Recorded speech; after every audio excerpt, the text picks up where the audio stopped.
¿Qué tal? Muy buenas tardes a toda la gente bonita que visita este canal. Yo soy el Profe Oliver y el día de hoy les voy a compartir este pequeño tema que me gusta mucho y también considero que es muy importante que la mayoría de la gente conozca, porque vamos a hablar del compromiso del profesor como agente ético e identitario. Así es, nos vamos a poner un poquito filósofos, es que preparen sus pelucas y vamos allá. Para dar inicio con ese microtema, vamos a responder una cuestión inicial, que dice a qué se refiere Adams cuando afirma que un maestro hace de sus alumnos sacerdotes o ateos, plutócratas o socialistas, jueces o anarquistas, casi a pesar de sí mismo. Bien, para poder responder esa pregunta necesitamos un poco de contexto, ya que déjenme decirles que en 1907 Henry Adams publicó un libro llamado La educación de Henry Adams. De ahí se extrajo este pequeño fragmento que dice: a un maestro le concierne la eternidad. No puede decir dónde se detiene su influencia. De un maestro se espera que enseñe la verdad, y tal vez se haga ilusiones de hacerlo si se queda en el alfabeto o la tabla de multiplicar. Como una madre enseña la verdad al hacer que su hijo coma con una cuchara. Pero la moral es una verdad muy distinta y la filosofía es aún más compleja. Y aquí viene el fragmento que mencionamos hace un momento. Ahora bien, ¿a qué se refiere Henry con esto? Bueno, recordemos que un docente es capaz de influir en la mentalidad de los alumnos. Es decir, puede cambiar la perspectiva que el alumno tiene de diferentes cosas o de diferentes realidades.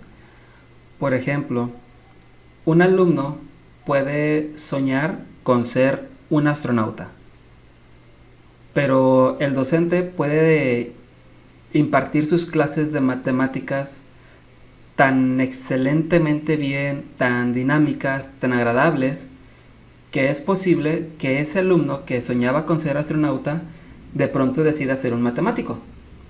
O pensemos en un maestro que enseña la parte de las ciencias de una manera tan práctica, tan llamativa, tan creativa, que el mismo niño que soñaba con ser astronauta de pronto decide ser un biólogo o decide, no sé, destinarse a estudiar ciencias o algo por el estilo.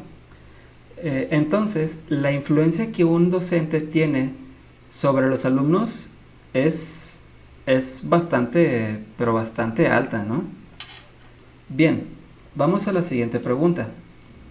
¿Cuáles son las relaciones entre los conceptos de identidad y verdad? Bien, pues la Real Academia Española nos dice que por identidad se puede entender al conjunto de rasgos propios de un individuo o de una colectividad que los caracterizan frente a los demás. Como por ejemplo estos monitos que tenemos en la parte de abajo de diferentes colores que pues comparten rasgos en común. Por ejemplo, podemos decir que este grupo que se encuentra en color azul tienen afinidad por ciertos animales, por cierta música, por cierta comida, que es diferente a los gustos de estas personas que se encuentran en color rojo. Y a su vez es distinta a este grupo que se encuentra en color verde, en color amarillo y en color morado. Entonces, aquí entran en juego los famosos grupos de pertenencia. ¿Sí? Ahora, por verdad se puede entender, de acuerdo a la RAE, al juicio o proposición que no se puede negar racionalmente. Y también se puede entender como una cualidad de veraz. Es decir, quien practica en todo momento la verdad. Un gran ejemplo de esos conceptos es nuestro gran maestro Sócrates, quien a través de la mayéutica, él nos invita a que nosotros estemos cuestionando la veracidad de las cosas. Y ahora bien, ¿qué es la mayéutica? Pues es este diálogo donde nos invita a reflexionar sobre lo que les acabo de comentar hace un momento. Por ejemplo, un niño que generalmente está preguntando por qué, por qué, por qué, por qué, por qué. Está poniendo en práctica la mayéutica de la que nos habla Sócrates. ¿Por qué? Porque el niño todavía no se conforma con una verdad y él quiere llegar a la raíz, quiere llegar al origen de esa verdad. Entonces, en esencia, esto es la mayéutica. Pasamos al siguiente punto o a la siguiente pregunta. Creo que lo observo un poquito. Déjenme quito. Listo. ¿En qué consiste la responsabilidad ética e identitaria del profesor?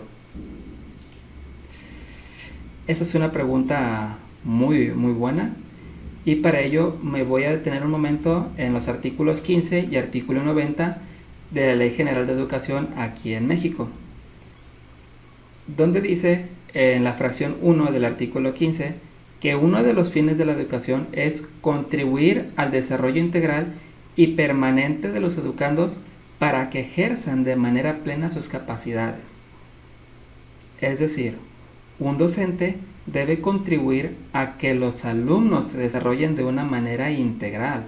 Si un docente no está contribuyendo a ese desarrollo, entonces no sé qué esté haciendo el docente.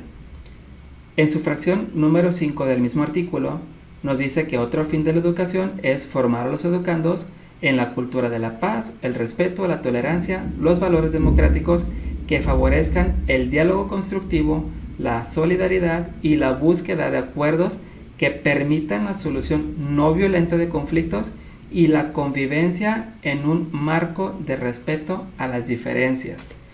Es decir, un docente debe contribuir a que sus alumnos desarrollen habilidades para la convivencia.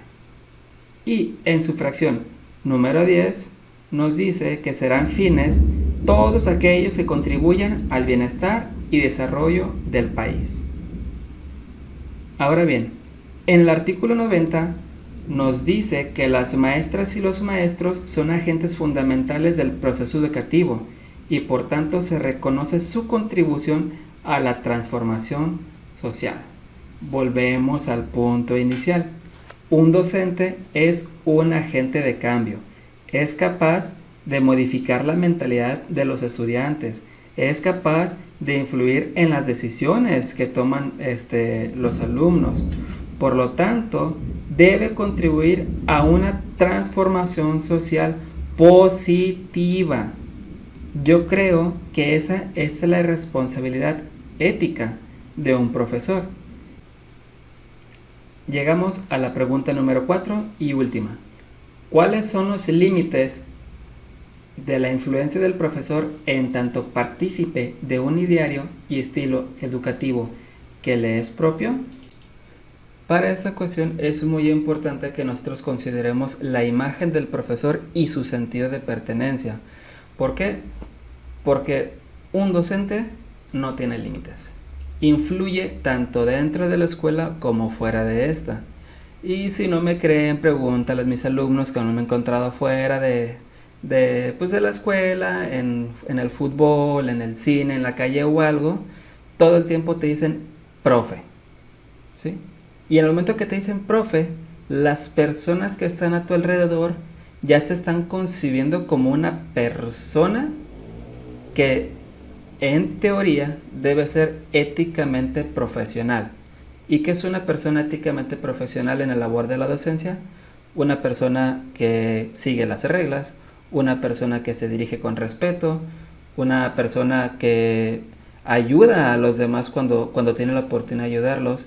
Entonces, sí es un poquito complicado deslindarse de su imagen como profesor fuera de la escuela. Entonces, no podemos separar lo que viene siendo, o más bien no podemos marcar un límite en cuestión de la influencia del docente. Porque déjenme decirles que los alumnos también aprenden fuera de la escuela. Eso se lo conoce como el aprendizaje informal. Y en muchas ocasiones los docentes conviven directa o indirectamente con los alumnos fuera de la escuela. Entonces un docente también está enseñando fuera de las aulas, fuera de esas cuatro paredes que comúnmente se manejan. Entonces, los límites de la influencia del profesor pues son nulas, no hay límites. Ahora bien, ¿qué tiene que ver el sentido de pertenencia con el ideario de la escuela? En ese caso hablemos, digamos, de las escuelas particulares, ¿sí? Las escuelas particulares tienen una misión y una visión, así como la secretaria tiene sus objetivos, digamos, en los fines de la educación. Pero hablando de una escuela particular como tal, pues el ideario es más flexible, ¿no? Porque como bien se dice, es una institución de corte privado. Es decir, si en la institución privada la idea es fomentar el deporte, un docente que se sienta con el sentido de pertenencia va a asistir a todos los eventos deportivos o a la mayoría de los que de sus posibilidades. Por el contrario, un docente que no tenga o un profesionista que no tenga ese sentido de pertenencia muy difícilmente va a acudir a los eventos deportivos. ¿Por qué? Porque no se siente parte de, no se siente acobijado, no se siente bienvenido posiblemente a la institución. Entonces también todo esto recae en el estilo propio, digamos, del docente. Y por tanto yo voy a crear mi propio estilo de enseñanza sin importarme lo que me dicte la institución.